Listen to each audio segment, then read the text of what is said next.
Wolves Beyond the Border. Draft by Robert E. Howard.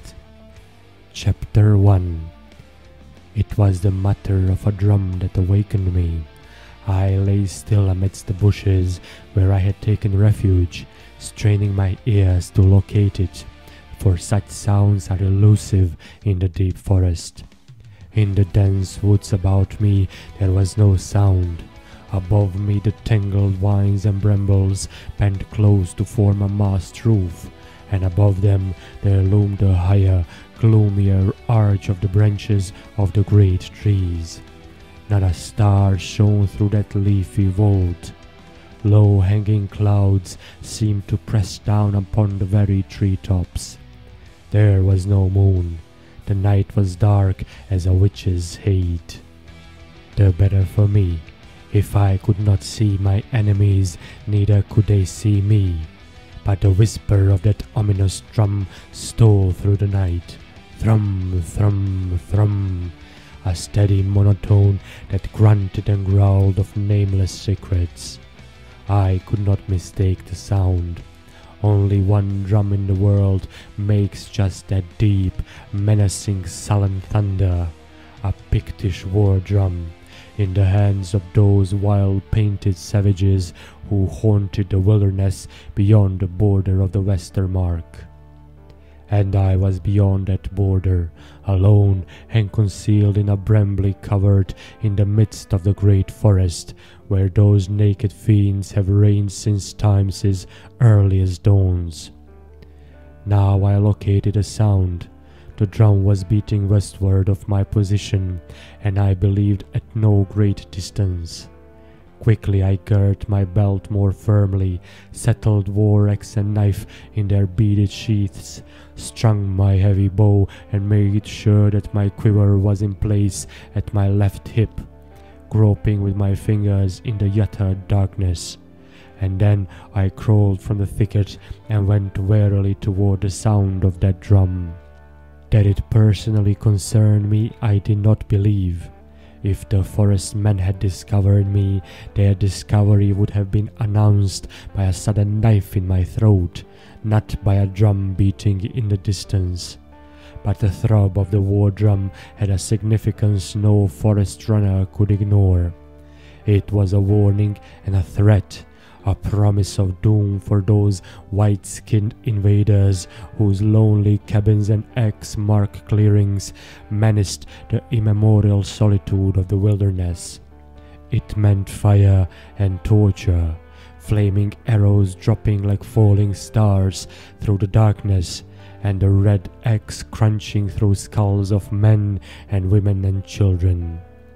So through the blackness of the nighted forest I went, feeling my way delicately among the mighty boles, sometimes creeping on hands and knees, and now and then my heart in my throat when a creeper brushed across my face or a groping hand. For there are huge serpents in that forest, which sometimes hang by their tails from branches and so snare their prey. But the creatures I sought were more terrible than any serpent, and as the drum grew louder, I went as cautiously as if I trod on naked swords. And presently I glimpsed a red gleam among the trees, and heard a mutter of barbaric voices mingling with the snarl of the drum. Whatever weird ceremony might be taking place yonder under the black trees, it was likely that they had outposts scattered about the place, and I knew how silent and motionless a Pict could stand, merging with the natural forest growth even in dim light, and unsuspected until his blade was through his victim's heart. My flesh crawled at the thought of colliding with one such grim sentry in the darkness, and I drew my knife and held it extended before me. But I knew not even a Pict could see me in that blackness of tangled forest roof and the cloud-massed sky. The light revealed itself as a fire before which black silhouettes moved like black devils against the red fires of hell, and presently I crouched close among the dense tamarack and looked into a black-walled glade and the figures that moved therein. There were 40 or 50 Picts, naked but for loincloths, and hideously painted, who squatted in a wide semicircle, facing the fire with their backs to me. By the hawk feathers in their thick black manes, I knew them to be of the Hawk clan, or Onayaga. In the midst of the glade there was a crude altar made of rough stones heaped together, and at the sight of this my flesh crawled anew. For I had seen these Pictish altars before, all charred with fire and stained with blood, in empty forest glades, and though I had never witnessed the rituals wherein these things were used, I had heard the tales told about them by men who had been captives among the Picts, or spied upon them even as I was spying. A feathered shaman was dancing between the fire and the altar, a slow shuffling dance indescribably grotesque, which caused his plumes to swing and sway about him. His features were hidden by a grinning scarlet mask that looked like a forest devil's face. In the midst of the semicircle of warriors squatted one with a great drum between his knees, and as he smote it with his clenched fists, it gave forth that low growling rumble which is like the mutter of distant thunder. Between the warriors and the dancing shaman stood one who was no Pict, for he was tall as I, and his skin was light in the play of the fire. But he was clad only in doeskin loincloth and moccasins, and his body was painted, and there was a hawk feather in his hair. So I knew he must be a Ligurian, one of those light-skinned savages who dwell in small clans in the great forest, generally at war with the Picts, but sometimes at peace and allied with them. Their skins are white as an Aquilonian's. The Picts are a white race too, in that they are not black nor brown nor yellow, but they are black-eyed and black-haired and dark of skin, and neither they nor the Ligurians are spoken as of white by the people of Westermark, who only designate thus a man of Hyborian blood. Now as I watched, I saw 3 warriors drag a man into the ring of the firelight, another Pict, naked and blood-stained, who still wore in his tangled mane a feather that identified him as a member of the Raven clan, with whom the Hawkmen were ever at war. His captors cast him down upon the altar, bound hand and foot, and I saw his muscles swell and writhe in the firelight as he sought in vain to break the rawhide thongs which prisoned him. Then the shaman began dancing again, weaving intricate patterns about the altar, and the man upon it and he who beat the drum wrought himself into a fine frenzy, thundering away like one possessed of a devil.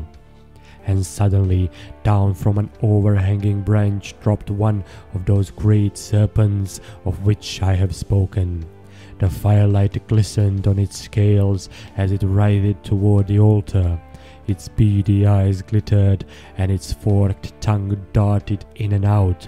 But the warriors showed no fear, though it passed within a few feet of some of them. And that was strange, for ordinarily these serpents are the only living creatures a Pict fears. The monster reared its head up on arched neck above the altar, and it and the shaman faced one another across the prone body of the prisoner.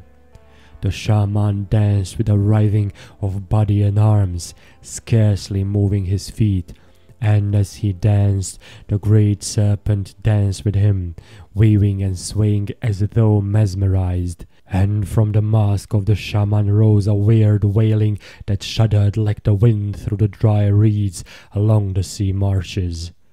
And slowly the great reptile reared higher and higher, and began looping itself about the altar and the man upon it, until his body was hidden by its shimmering folds, and only his head was visible with that other terrible head swaying close above it. The shrilling of the shaman rose to a crescendo of infernal triumph, and he cast something into the fire. A great green cloud of smoke billowed up and rolled about the altar, so that it almost hid the pair upon it, making their outlines indistinct and elusive. But in the midst of that cloud I saw a hideous writhing and changing. Those outlines melted and flowed together horribly, and for a moment I could not tell which was the serpent and which the man. A shuddering sigh swept over the assembled Picts like a wind moaning through nighted branches. Then the smoke cleared, and man and snake lay limply on the altar, and I thought both were dead. But the shaman seized the neck and let the great reptile ooze to the ground, and he tumbled the body of the man from the stones to fall beside the monster, and cut the rawhide thongs that bound wrist and ankle. Then he began a weaving dance about them, chanting as he danced and swaying his arms in mad gestures. And presently the man moved, but he did not rise. His head swayed from side to side, and I saw his tongue dart out and in again. And Mitra, he began to wriggle away from the fire, squirming along on his belly as a snake crawls. And the serpent was suddenly shaken with convulsions, and arched its neck and reared up almost its full length, and then fell back, loop on loop, and reared up again vainly, horribly, like a man trying to rise and stand and walk upright after being deprived of his limbs. The wild howling of the Picts shook the night, and I was sick where I crouched among the bushes and fought an urge to retch. I understood the meaning of this ghastly ceremony now. I had heard tales of it. By black primordial sorcery that spawned and throve in the depths of this black primal forest, that painted shaman had transferred the soul of a captured enemy into the foul body of a serpent. It was the revenge of a fiend. And the screaming of the blood-mad Picts was like a yelling of all hell's demons.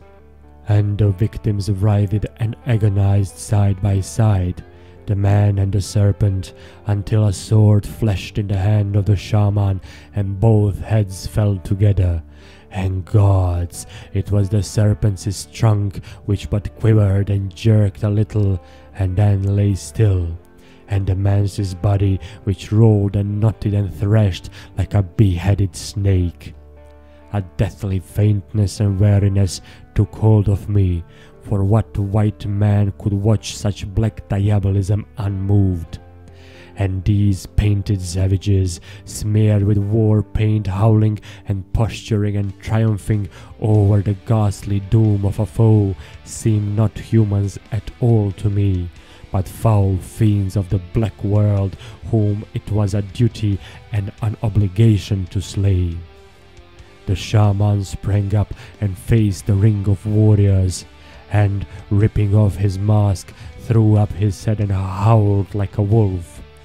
And as the firelight fell full on his face, I recognized him, and with that recognition all horror and revulsion gave place to red rage, and all thought of personal peril and the recollection of my mission, which was my first obligation, was swept away.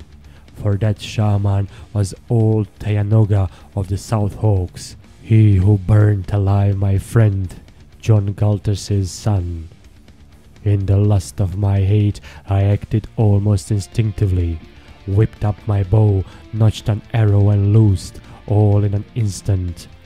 The firelight was certain, but the range was not great, and we of the Western Mark live by twang of bow. Old Tayanoga yowled like a cat and reeled back, and his warriors howled with amazement to see a shaft quivering suddenly in his breast. The tall, light-skinned warrior wheeled, and for the first time I saw his face. And Mitra, he was a white man.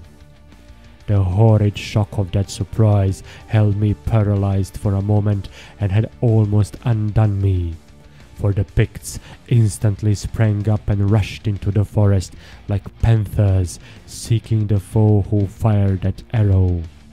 They had reached the first fringe of bushes when I jerked out of my spell of amaze and horror and sprang up and raced away in the darkness, ducking and dodging among trees, which I avoided more by instinct than otherwise, for it was dark as ever. But I knew the Picts could not strike my trail, but must hunt as blindly as I fled. And presently, as I ran northward, behind me I heard a hideous howling whose blood-mad fury was enough to freeze the blood even of a forest runner. And I believed that they had plucked my arrow from the shaman's breast and discovered it to be a white man's shaft. That would bring them after me with a fiercer bloodlust than ever.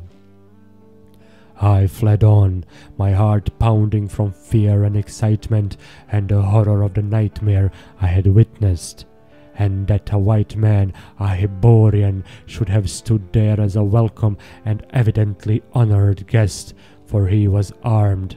I had seen a knife and hatchet at his belt, was so monstrous I wondered if, after all, the whole thing were a nightmare. For never before had a white man observed the dance of the changing serpent, save as a prisoner or a spy as I had. And what monstrous thing it portended I knew not, but I was shaken with foreboding and horror at the thought. And because of my horror I went more carelessly than is my wont, seeking haste at the expense of stealth, and occasionally blundering into a tree I could have avoided had I taken more care. And I doubt not it was the noise of this blundering progress which brought the Pict upon me, for he could not have seen me in that pitch darkness. Behind me sounded no more yells, but I knew that the Picts were ranging like fire-eyed wolves through the forest, spreading in a vast semicircle and combing it as they ran. That they had not picked up my trail was evidenced by their silence, for they never yell except when they believe only a short dash is ahead of them and feel sure of their prey. The warrior who heard the sounds of my flight could not have been one of that party, for he was too far ahead of them. He must have been a scout ranging the forest to guard against his comrades being surprised from the north. At any rate, he heard me running close to him and came like a devil of the black night. I knew of him first only by that swift pad of his naked feet, and when I wheeled I could not even make out the dim bulk of him, but only heard the soft thudding of those inexorable feet coming to me unseen in the darkness. They see like cats in the dark, and I know he saw well enough to locate me, though doubtless I was only a dim blur in the darkness. But my blindly upswung hatchet met his falling knife, and he impaled himself on my knife as he lunged in, his death yell ringing like a peal of doom under the forest roof. And it was answered by a ferocious clamor to the south, only a few hundred yards away, and then they were racing through the bushes, giving tongue like wolves, certain of their quarry.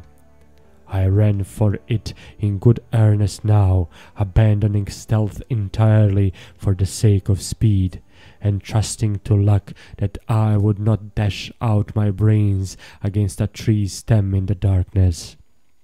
But here the forest opened up somewhat. There was no underbrush, and something almost like light filtered in through the branches, for the clouds were clearing a little. And through this forest I fled like a damned soul pursued by demons.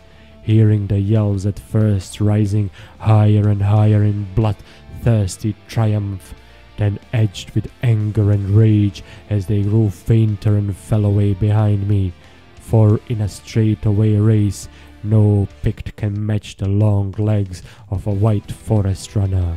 The desperate risk was that there were other scouts or war parties ahead of me who could easily cut me off, hearing my flight, but it was a risk I had to take. But no painted figures started up like phantoms out of the shadows ahead of me, and presently, through the thickening growth that betokened the nearness of a creek, I saw a glimmer through the trees far ahead of me, and knew it was the light of Fort Kvanayara, the southernmost outpost of Shohira. Chapter 2. Perhaps before continuing with this chronicle of the bloody years, it might be well were I to give an account of myself and the reason why I traversed the Pictish wilderness by night and alone. My name is Goldhagar's son. I was born in the province of Conajohara, but when I was 10 years of age, the Picts broke over Black River and stormed Fort Tuscalan and slew all within save one man, and drove all the settlers of the province east of Thunder River. Conajohara became again part of the wilderness, haunted only by wild beasts and wild men. The people of Conajohara scattered throughout the western mark, in Shohira, Conawaga, or Oriskavni, but many of them went southward and settled near Fort Thandara, an isolated outpost on the Warhorse River, my family among them. There they were later joined by other settlers for whom the older provinces were too thickly inhabited, and presently there grew up the district known as the Free Province of Thandara, because it was not like the other provinces, royal grants to great lords east of the marches and settled by them, but cut out of the wilderness by the pioneers themselves without aid of the Aquilonian nobility. We paid no taxes to any baron. Our governor was not appointed by any lord, but we elected him ourselves from our own people, and he was responsible only to the king. We manned and built our forts ourselves, and sustained ourselves in war as in peace. And Mitra knows war was a constant state of affairs, for there was never peace between us and our savage neighbors, the wild panther, alligator, and otter tribes of Picts. But we throw and seldom questioned what went on east of the marches in the kingdom whence our grandsires had come. But at last events in Aquilonia did touch upon us in the wilderness. Word came of civil war, and a fighting man risen to wrest the throne from the ancient dynasty, and sparks from that conflagration set the frontier ablaze, and turned neighbor against neighbor and brother against brother. And it was because knights in their gleaming steel were fighting and slaying on the plains of Aquilonia that I was hastening alone through the stretch of wilderness that separated Thandara from Shohira, with news that might well change the destiny of all the western mark. Fort Kwanyara was a small outpost, a square fortress of hewn logs with a palisade on the bank of Knife Creek. I saw its banner streaming against the pale rose of the morning sky, and noted that only the ensign of the province floated there. The royal standard that should have risen above it, flaunting the golden serpent, was not in evidence. That might mean much or nothing. We of the frontier are careless about the delicate punctilios of custom and etiquette which mean so much to the knights beyond the marches. I crossed Knife Creek in the early dawn, wading through the shallows, and was challenged by a picket on the other bank, a tall man in the buckskin of a ranger. When he knew I was from Thandara, "Boy Mitra, quoth he. "Your business must be urgent, that you cross the wilderness instead of taking the longer road." For Thandara was separated from the other provinces, as I have said, and a little wilderness lay between it and the Bosonian marches. But a safe road ran through it into the marches and thence to the other provinces, but it was a long and tedious road. Then he asked for news from Thandara, but I told him I knew little of the latest events, having just returned from a long scout into the country of the Ottoman, which was a lie, but I had a way of knowing Shohiras's political color, and was not inclined to betray my own until I knew. Then I asked him if Hakon Ström's son was in Fort Kvanjara, and he told me that the man I sought was not in the fort, but was at the town of Shondara, which lay a few miles east of the fort. "I hope Thandara declares for Conan," said he with an oath, "for I tell you plainly it is our political complexion, and it is my cursed luck which keeps me here with a handful of rangers who watch the border for raiding Picts. I would give my bow and hunting shirt to be with your army, which lies even now at Tenitea on Agaha Creek, waiting the onslaught of Brocas of Torch with his damned renegades." I said nought, but was astounded. This was news indeed, for the Baron of Torch was Lord of Konawaga, not Shohira, whose patron was Lord Tasperas of Kormon. "Where is Tasperas?" I asked, and the ranger answered, a thought shortly, "Away in Aquilonia, fighting for Conan." And he looked at me narrowly, as if he had begun to wonder if I were a spy. "Is there a man in Shohira," I began, "who has such connections with the Picts that he dwells naked and painted among them, and attends their ceremonies of blood feast and—" I checked myself at the fury that contorted the Shohiran's features. "Damn you," says he, choking with passion. "What is your purpose in coming here to insult us thus?" And indeed, to call a man a renegade was the direst insult that could be offered along the Western Mark, though I had not meant it in that way. But I saw the man was ignorant of any knowledge concerning the renegade I had seen, and not wishing to give out information, I merely told him that he misunderstood my meaning. "I understand it well enough," said he, shaking with passion. "But for your dark skin and southern accent, I would deem you a spy from Konawaga. But spy or no, you cannot insult the men of Shohira in such manner. Were I not on military duty, I would lay down my weapon belt and show you what manner of men we breed in Shohira." "I want no quarrel," said I, "but I am going to Shondara, where it will not be hard for you to find me, if you so desire." "I will be there anon," quoth he grimly. "I am Strom Grum's son, and they know me in Shohira." I left him striding his pose along the bank, and fingering his knife hilt and hatchet as if he itched to try their edge on my head, and I swung wide of the small fort to avoid other scouts or pickets. For in these troubled times suspicion might fall on me as a spy very easily.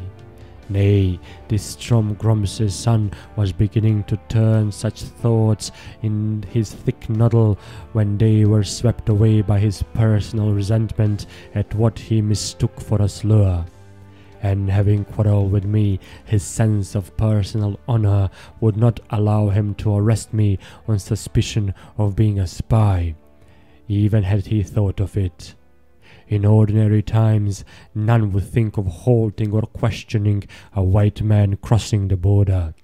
But everything was in a mad whirl now. It must be, if the patron of Konawaga was invading the domain of his neighbors. The forest had been cleared about the fort for a few hundred yards in each direction, forming a solid green wall. I kept within this wall as I skirted a clearing, and met no one even when I crossed several paths leading from the fort. I avoided clearings and farms. I headed eastward, and the sun was not high in the heavens when I sighted the roofs of Shundara. The forest ran to within less than half a mile of the town, which was a handsome one for a frontier village, with neat houses mostly of squared logs, some painted, but also some fine frame buildings, which is something we have not in Thundara. But there was not so much as a ditch or a palisade about the village, which was strange to me, for we of Thundara build our dwelling places for defense as much as shelter, and while there is not a village in the width and breadth of the province, yet every cabin is like a tiny fort. Off to the right of the village stood a fort in the midst of a meadow with palisade and ditch, somewhat larger than Fort Quanyara, but I saw few heads moving above the parapet, either helmeted or capped, and only the spreading winged hawk of Shohira flapped on the standard. And I wondered why, if Shohira were for Conan, they did not fly the banner he had chosen, the golden lion on a black field, the standard of the regiment he commanded as a mercenary general of Aquilonia. Away to the left, at the edge of the forest, I saw a large house of stone, set amid gardens and orchards, and knew it for the estate of Lord Valerian, the richest land owner in western Shohira. I had never seen the man, but knew he was wealthy and powerful. But now the whole, as it was called, seemed deserted. The town seemed curiously deserted likewise, at least of men, though there were women and children in plenty, and it seemed to me that the men had assembled their families here for safety. I saw few able-bodied men. As I went up the street, many eyes followed me suspiciously, but none spoke except to reply briefly to my questions. At the tavern only a few old men and cripples huddled about the ale-stained tables and conversed in low tones, all conversation ceasing as I loomed in the doorway in my worn buckskins, and all turned to stare at me silently. More significant silence when I asked for Hakon Strom's son, and the host told me that Hakon was ridden to Tanithea shortly after sunup, where the militia army lay encamped, but would return shortly. So, being hungry and weary, I ate a meal in the taproom, aware of those questioning eyes fixed on me, and then lay down in a corner on a bear skin the host fetched for me, and slept, and was so slumbering when Hakon Strom's son returned, close upon sunset. He was a tall man, rangy and broad shoulders, like most Westlanders, and clad in buckskin hunting shirt and fringed leggings and moccasins like myself. Half a dozen rangers were with him, and they sat them down at a board close to the door, and watched him and me over the rims of their ale jacks. When I named myself and told him I had word for him, he looked at me closely and bade me sit with him at a table in the corner where mine host brought us ale foaming in leathern jacks. "Has no word come through of the state of affairs in Thundara?" I asked. "No sure word, only rumors." "Very well," I said. "I bring you word from Brant Dragos' son, governor of Thundara, and the council of captains, and by this sign you shall know me for a true man." And so saying, I dipped my finger in the foamy ale, and with it drew a symbol on the table, and instantly raised it. He nodded, his eyes blazing with interest. "This is the word I bring you," quoth I. "Thundara has declared for Conan and stands ready to aid his friends and defy his enemies."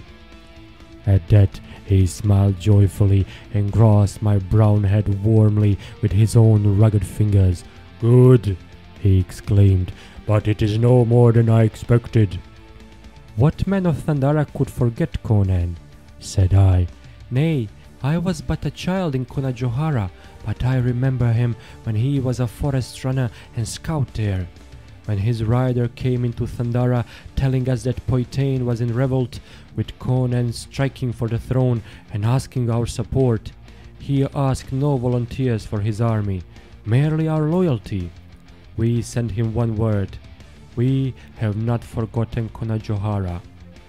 Then came the Baron Atelius over the marches against us, but we ambushed him in the little wilderness and cut his army to pieces. And now I think we need fear no invasion in Thundara." "I would I could say as much for Shohira," he said grimly. "Baron Thuspera sent us word that we could do as we choose. He has declared for Conan and joined the rebel army, but he did not demand western levies. Nay, both he and Conan know the western mark needs every man it has to guard the border. He removed his troops from the forts, however, and we manned them with our own foresters. There was some little skirmishing among ourselves, especially in the towns like Goyaga, where dwell the landholders, for some of them held to Nemedides. Well, these loyalists either fled away to Conawaga with their retainers, or else surrendered and gave their pledge to remain neutral in their castles, like Lord Valerian of Shandara. The loyalists who fled swore to return and cut all our throats, and presently Lord Brocas marched over the border. In Conawaga, the landowners and Brocas are for Nemedides, and we have heard pitiful tales of their treatment of the common people who favor Conan." I nodded, not surprised. Conawaga was the largest, richest, and most thickly settled province in all the Western Mark, and it had a comparatively large and very powerful class of titled landholders, which we have not in Thundara, and by the favor of Mitra never shall. "It is an open invasion for conquest," said Hakon. "Brocas commanded us to swear loyalty to Nemedides, the dog. I think the black-jowled fool plots to subdue all the Western Mark and rule it as Nemedides' viceroy. With an army of Aquilonian men-at-arms, Bosonian archers, Conawaga loyalists, and Shohira renegades, he lies at Koyaga, 10 miles beyond Ogaha Creek. Thanitea is full of refugees from the eastern country he has devastated.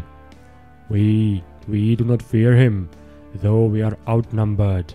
He must cross Ogaha Creek to strike us, and we have fortified the west bank and blocked the road against his cavalry." "That touches upon my mission," I said. "I am authorized to offer the services of 150 Thundaran Rangers. We are all of one mind in Thundara and fight no eternal wars, and we can spare that many men from our war with the Panther Picts." "That would be good news for the commander of Fort Quanyara." "What?" quoth I. "Are you not the commandant?"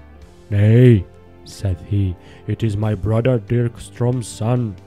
"Have I known that, I would have given my message to him," I said.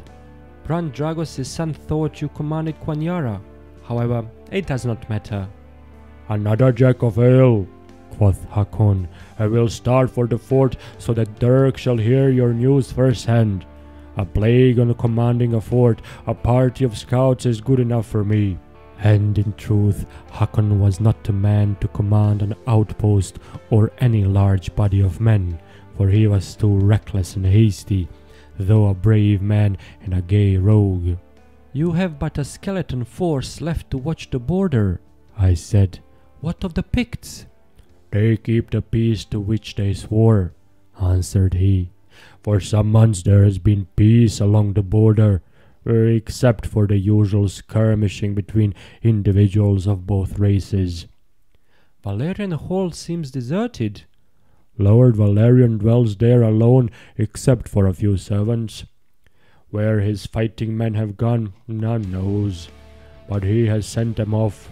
If he had not given his pledge, we would have felt it necessary to place him under guard, for he is one of the few white men to whom the Picts give heed. If it had entered his head to stir them up against our borders, we might be hard put to it to defend ourselves against them on one side and Brocas on the other. The hawks, wildcats and turtles listen when Valerian speaks, and he has even visited the towns of the wolf Picts and come away alive. If that were true, that were strange indeed, for all men knew the ferocity of the great confederacy of allied clans known as the Wolf Tribe, which dwelt in the west beyond the hunting grounds of the 3 lesser tribes he had named. Mostly they held aloof from the frontier, but the threat of their hatred was ever a menace along the borders of Shohira. Hakon looked up as a tall man in trunk hose, boots and scarlet cloak entered the tap room. "This is Lord Valerian now," he said. I stared, started, and was on my feet instantly. "The man!" I ejaculated. "I saw that man last night beyond the border, in a camp of the hawks, watching the dance of the changing snake." Valerian heard me and he whirled, going pale. His eyes blazed like those of a panther. Hakon sprang up too. "What are you saying?" he cried. "Lord Valerian gave his pledge." "I care not," I exclaimed fiercely, striding forward to confront the tall noble. "I saw him where I lay hidden among the tamarack. I could not mistake that hawk-like face. I tell you, he was there, naked and painted like a Pict." "You lie, damn you!" cried Valerian, and whipping aside his cloak, he caught at the hilt of his sword. But before he could draw it, I closed with him and bore him to the floor, where he caught at my throat with both hands, blaspheming like a madman. Then there was a swift stamp of feet, and men were dragging us apart, grasping my lord firmly, who stood white and panting with fury, still clutching my neckcloth, which had been torn away from my throat in the struggle. "Loose me, you dogs!" he raved. "Take your peasants' hands from me! I'll cleave this liar to the chin!" "Here is no lie," I said more calmly. "I lay in the tamarack last night and watched while old Teanoga dragged a raven chief's soul from his body and forced it into that of a tree serpent. It was my arrow which struck down the shaman, and I saw you there, you, a white man, naked and painted, accepted as one of the clan." "If this be true," began Hakon. "It is true, and there is your proof," I exclaimed. "Look there, on his bosom." His doublet and shirt had been torn open in the scuffle, and there, dim on his naked breast, showed the outline of the white skull which the Picts paint only when they mean war against the whites. He has sought to wash it off his skin, but Pictish paint stains strongly. "Disarm him," said Hakon, white to the lips. "Give me my neckcloth," I demanded, but his lordship spat at me and thrust the cloth inside his shirt. "When it is returned to you, it shall be knotted in a hangman's noose about your rebel neck," he snarled. Hakon seemed undecided. "Let us take him to the fort," I said. "Give him in custody of the commander.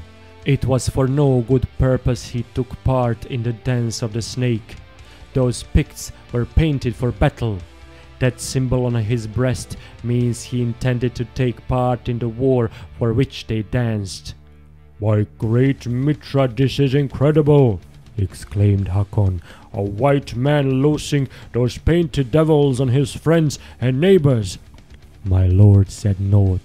He stood there between the men who grasped his arms, livid, his thin lips drawn back in a snarl that bared his teeth, but all hell burned like yellow fire in his eyes, where I seemed to sense lights of madness.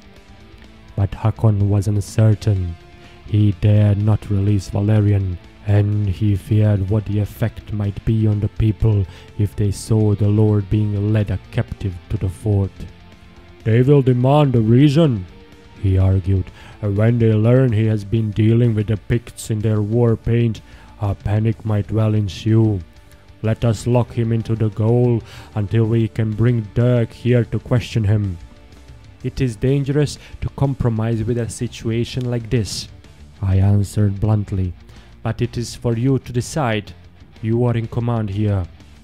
So we took his lordship out the back door, secretly, and it being dusk by that time, reached the gaol without being noticed by the people, who indeed stayed indoors mostly. The gaol was a small affair of logs, somewhat apart from the town, with 4 cells and only one occupied, that by a fat rogue who had been imprisoned overnight for drunkenness and fighting in the street. He stared to see our prisoner. Not a word said Lord Valerian as Hakon locked the grill door upon him and detailed one of the men to stand guard.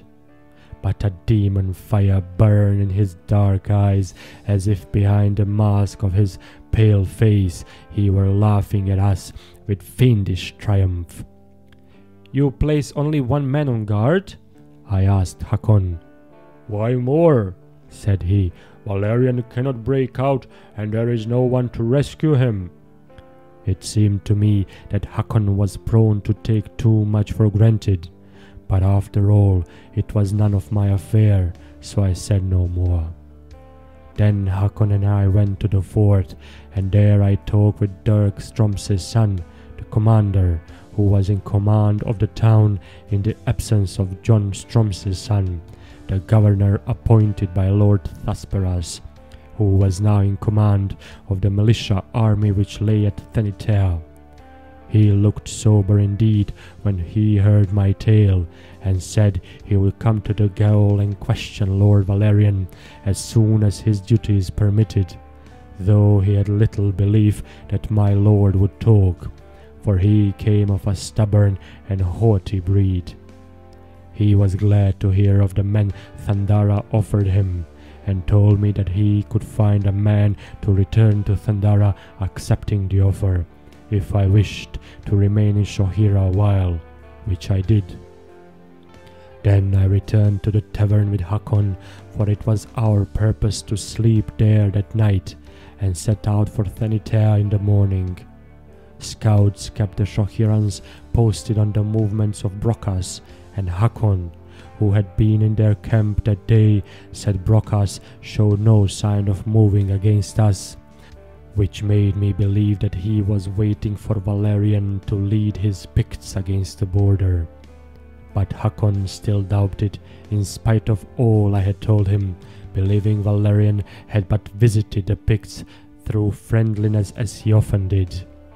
But I pointed out that no white man, however friendly to the Picts, was ever allowed to witness such a ceremony as the dance of the snake.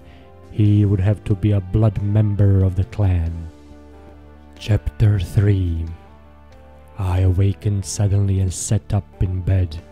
My window was open, both shutters and pane, for coolness, for it was an upstairs room, and there was no tree near by which a thief might gain access. But some noise had awakened me, and now as I stared at the window, I saw the star-lit sky blotted out by a bulky, misshapen figure. I swung my legs around off the bed, demanding to know who it is, and groping for my hatchet. But the thing was on me with frightful speed, and before I could even rise, something was around my neck, choking and strangling me. Thrust almost against my face, there was a dim, frightful visage, but all I could make out in the darkness was a pair of flaming red eyes and a peaked head. My nostrils were filled with a bestial reek. I caught one of the thing's wrists, and it was hairy as an ape's and thick with iron muscles. But then I had found the heft of my hatchet, and I lifted it and split that misshapen skull with one blow. It fell clear of me, and I sprang up, gagging and gasping and quivering in every limb. I found flint, steel, and tinder, and struck a light and lit a candle, and glared wildly at the creature lying on the floor. In form, it was like a man, gnarled and misshapen, covered with thick hair. Its nails were long and black like the talons of a beast, and its chinless, low-browed head was like that of an ape. The thing was a Trakan, one of those semi-human beings which dwell deep in the forests. There came a knocking on my door, and Hakon's voice called to know what the trouble was, so I bade him enter. He rushed in, axe in hand, his eyes widened at the sight of the thing on the floor. "O Trakan," he whispered, "I have seen them far to the west, spelling out trails through the forests, the damned bloodhounds. What is that in his fingers?" A chill of horror crept along my spine, and I saw the creature still clutched a neckcloth in his fingers, the cloth which he had tried to knot like a hangman's noose about my neck. "I have heard that Pictish shamans catch these creatures and tame them and use them to smell out their enemies," he said slowly. "But how could Lord Valerian so use one?" "I know not," I answered, "but that neckcloth was given to the beast, and according to its nature it smelled my trail out and sought to break my neck. Let us go to the gaol, and quickly." Hakon roused his rangers, and we hurried there, and found a guard lying before the open door of Valerian's empty cell with his throat cut. Hakon stood like one turned to stone, and then a faint cold made us turn, and we saw the white face of the drunkard peering at us from the next cell. "He is gone," quoth he. "Lord Valerian is gone. Harkee, an hour agone, while I lay on my bunk, I was awakened by a sound outside, and saw a strange dark woman come out of the shadows and walk up to the guard. He lifted his bow and bade her halt. But she laughed at him, staring into his eyes, and he became as one in a trance. He stood staring stupidly, and Mitra, he took his own knife from his girdle and cut his throat, and he fell down and died. Then she took the keys from his belt and opened the door, and Valerian came out and laughed like a devil out of hell, and kissed the wench, and she laughed with him. And she was not alone, for something lurked in the shadow behind her, some vague, monstrous being that never came into the light of the lanthorn hanging over the door. I heard her say best to kill the fat drunkard in the next cell, and by Mitra I was so nigh dead of fright I knew not if I were even alive. But Valerian said I was dead drunk, and I could have kissed him for that word. So they went away, and as they went he said he would send her companion on a mission, and then they would go to a cabin on Lynx Creek, and there meet his retainers who had been hiding in the forest ever since he sent them from Valerian Hall. He said that Tayanoga would come to them there, and they would cross the border and among the Picts, and bring them back to cut all our throats. Hakon looked lividly in the lanthorn light. "Who is this woman?" I asked curiously. "His half-breed Pictish mistress," he said. "Half Hawk Pict and half Ligurian. I have heard of her. They call her the Witch of Skandaga. I have never seen her, never before credited the tales whispered of her and Lord Valerian. But it is the truth." "I thought I had slain old Tayanoga," I muttered. "The old fiend must bear a charmed life. I saw my shaft quivering in his breast. What now?" "We must go to the hut on Lynx Creek and slay them all," said Hakon. "If they lose the Picts on the border, hell will be to pay. We can spare no men from the fort or the town. We are enough. I know not how many men there will be on Lynx Creek, and I do not care. We will take them by surprise." We set out at once through the starlight. The land lay silent, lights twinkling dimly in the houses. To the westward loomed the black forest, silent, primordial, a brooding threat to the people who dared it.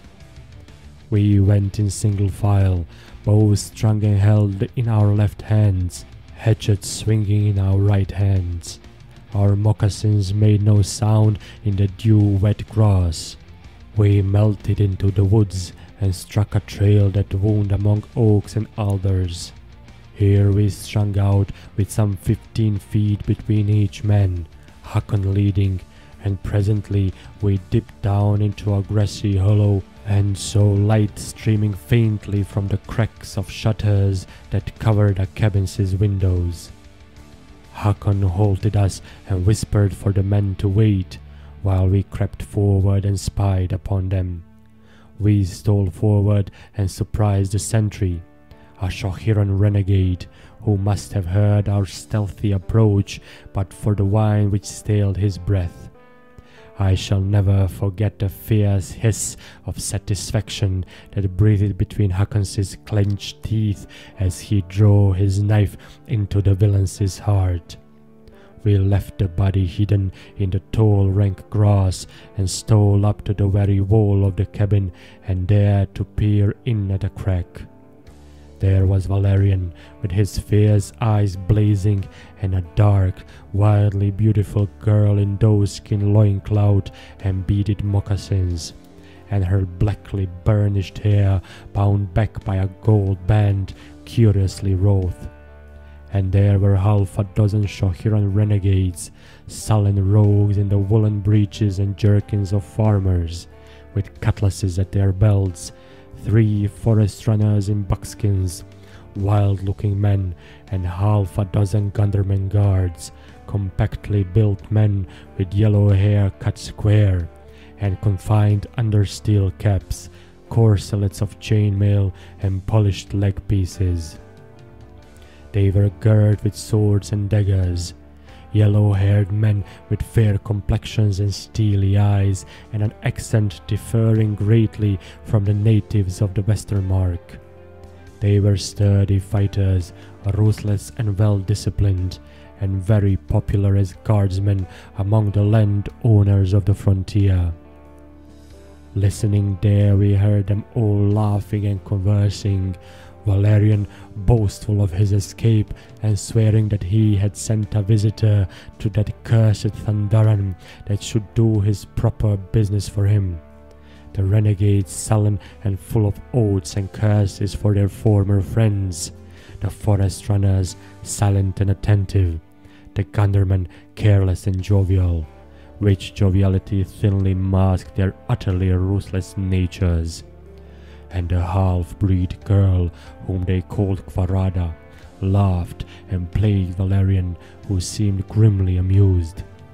And Hakon trembled with fury as we listened to him boasting how he meant to rouse the Picts and lead them across the border to smite the Shohirans in the back while Brocas attacked from Koyaga. Then we heard a light patter of feet and hugged the wall close, and saw the door open, and 7 painted Picts entered, horrific figures in paint and feathers. They were led by old Teanoga, whose breast muscles were bandaged, whereby I knew my shaft had but fleshed itself in those heavy muscles, and wondered if the old demon were really a werewolf which could not be killed by mortal weapons, as he boasted and many believed. We lay close there, Hakon and I, and heard Teanoga say that the hawks, wildcats and turtles dare not strike across the border unless an alliance with the powerful wolfmen could be struck up, for they fear that the wolves might ravage their country while they fought the Shohirans. Teanoga said that the 3 lesser tribes met the wolves on the edge of Ghost Swamp for a council, and that the wolves would abide by the counsel of the wizard of the swamp. So Valerian said they will go to the Ghost Swamp and see if they could not persuade the wizard to induce the wolves to join the others. At that, Hakon told me to crawl back and get the others, and I saw it was in his mind that we should attack, outnumbered as we were, but so fired was I by the infamous plot to which we had listened that I was eager as he. I stole back and brought the others, and as soon as he heard us coming, he sprang up and ran at the door to beat it with his war axe. At the same instant, others of us burst in the shutters and poured arrows into the room, striking down some and set the cabin on fire. They were thrown into confusion and made no attempt to hold the cabin. The candles were upset and went out, but the fire lent a dim glow.